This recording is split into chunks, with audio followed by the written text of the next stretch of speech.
So, hi mga kaineral, ngayon nandito ulit tayo sa Honda Jig Jam Lani Kalumpang para ipakita na naman ang isang motor ni Honda.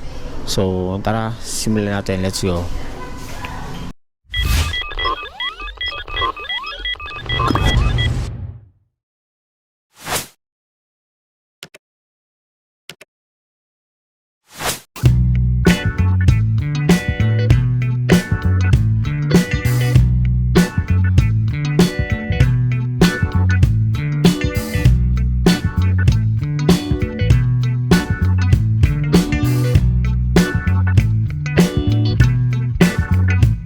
Walang ibang mga kaineral kundi ang Honda Airblade 160 yan. So mga kaineral, isa to sa mga sporty looking ni Honda na nasa 160cc category yan. So kitang-kita nyo naman mga kaineral ang pagiging aggressive looking niya.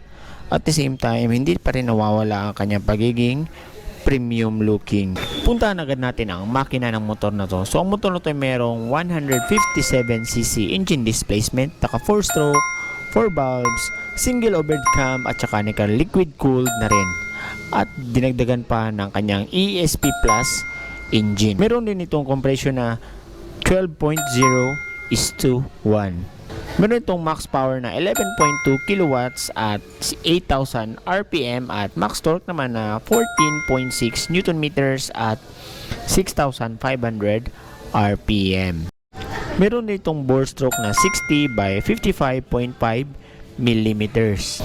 Punta na natin ang physical features ng motor nito. So mga kaineral, dito sa kanyang harap, dito sa bandang taas is meron siyang parang maliit lang na visor mga kaineral yan.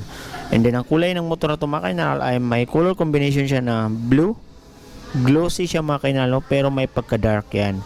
And then gray na matte. Yan, kitang-kita nyo yung mga kaineral. So napakaganda tignan ng kanyang color combination. At saka dito sa gitna is napakasimple lang nyo, wala masyadong decals, may nakalagay na emblem ni Honda. So dagdag sa kanyang pagiging premium looking. At pansin mo mga kaineral sa mga fairings niya is may mga edges mga kaineral yan.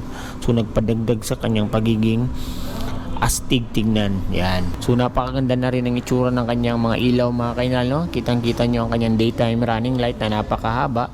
At the same time, naka-LED na rin ang mga ilaw nito. Ang turning lights naman niya mga kaineral is yun, naka-bulb type pa rin. Pero goods pa rin siya kasi intact na siya sa kanyang kaha para iwas sa putol. Ito naman itsura ng kanyang gulong mga kaineral. So ang kanyang tapaludo sa harap is same pa rin ng color combination sa kanyang kaha. So blue na dark na glossy. Then ang kanyang shock sa harap is naka-telescopic fork. So ito siya, yan. And then mga kaineral, equip na rin para ito ng ABS, yan.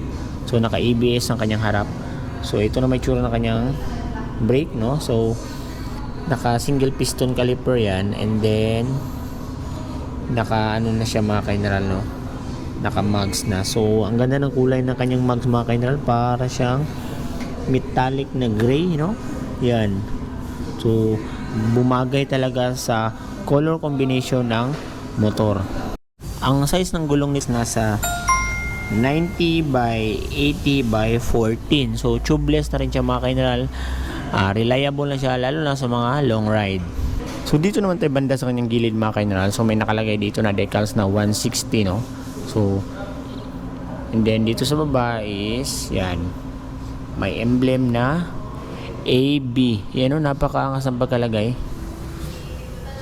So dagdag sa pagiging premium looking niya. At mapansin nyo sa kanyang edges is marami ding mga curve.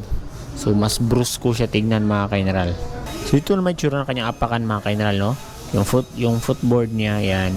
So maganda siya kasi hindi siya madulas. Yan, kita nyo may mga ganito, anti-slippery. Pero wala pa siyang extension ng paa mga kaineral sa ating footboard kasi hindi siya kagaya ng PCX. And then dito naman sa gilid is napakalinis tignan mga kaineral. Nakalagay lang dito is emblem na Airblade na napakahaba at malaki. And then the rest is yung kulay niya na blue. So keyless na rin ang motor na to mga kaineral. So ito yung mga nakalagay dito, mga controls niya sa tangke yan, sa upuan. And then dito nakalagay ang kanyang tangke mga kaineral, So hindi mo na need pababain ang angkas mo kung magpapagasolina ka. So ang fuel tank capacity ng motor na to is nasa 4.2 liters. At kumukonsumo naman siya ng estimated na fuel consumption na 47.5 kilometers per liter. So napakatipid na niya makinal para sa motor na nasa 160 category. So mga pindutan naman tayo niya makinal, no? Dito sa may left side is nandito yung high beam, low beam, busina, turning lights, tapos ito yung kanya electric start, and then meron na rin siyang auto stop and start system, dagdag sa pagiging fuel efficient ng ating motor. And then isa rin sa nagustuhan ko dito is napaka-detalyado na ng kanyang meter panel mga kainalo, digital na siya. At the same time, nandito na yung mga indicator niya. Ito yung sa kanyang keyless system, high beam, low beam, ABS, auto stop and start system, sa kanyang coolant, check engine, tsaka turning lights niya maganda kasi nakahiwalay siya mga kainalo. Yan. Equip na rin ang motor na to ng brake lock. Yan mga kainalo. So goods na goods yan mga kainalo, especially kung ikaw ay nakatambay sa traffic light, no, para hindi umabante or mataas ang ating motor. Napaka premium looking din ang upuan nito mga kainalo. So makikita nyo, hindi siya madulas, at the same time malapad siya. And then yung pagkatahi ng motor natin mga kainalo, napakaganda. Yan. And then nakaseparate siya, especially yung kulay, napakaangas. Yan. Ito na may tsura ng kanyang panggilid mga kainal. So equip na rin to ng ESP Plus engine. So malakas na makina pero matipid pa rin ang konsumo sa gasolina. Yan. So meron na rin tong side stand kill switch, dagdag sa kanyang safety feature. Isa rin sa nagustuhan ko sa motor na to mga kainal is ang kanyang shock sa likod, no. So ang kanyang suspension sa likod is naka dual shock siya. Yan. So unlike sa click na 160, isa lang. So ito dalawa. Kaya para sa akin goods na goods to. So ito na may tsura ng kanyang gulong sa likod mga kainal, no. So maganda pa rin yung kanyang mugs, color combination. Nasa parang metallic gray siya mga kainal, no. Kaya premium looking talaga siya tignan. Ang braking system pala nito sa likod mga kainal is naka drum brake pa siya. Yan. So para siyang yung sa Aerox mga kainal, no, na naka drum brake rin yung ibang model nila.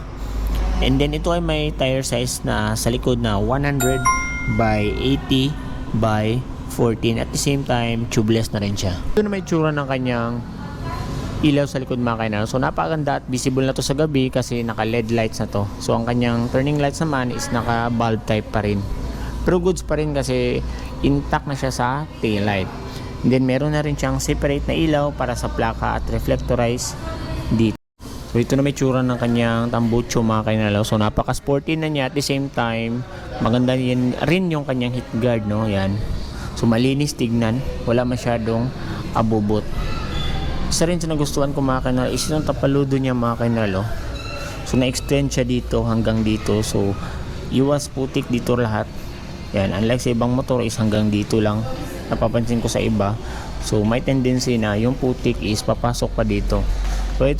So dito is may parang extension siya or hanggang dito talaga siya makina. So dito lang yung putik. So ang motor na to ay merong curb weight na 114 kg, seat height na 775 mm, ground clearance naman na 142 mm. So idagdag ko lang mga kainral, no, ang motor na to ay meron na ring ACG starter. Na ibig sabihin is tahimik na siya, especially kung papaandarin mo. So ngayon alamin na natin kung magkano na nga ba si Honda Airblade 160 ngayong 2024. So ito siya mga kainal. So ang cash price niya ngayon is nasa 125 pesos yan.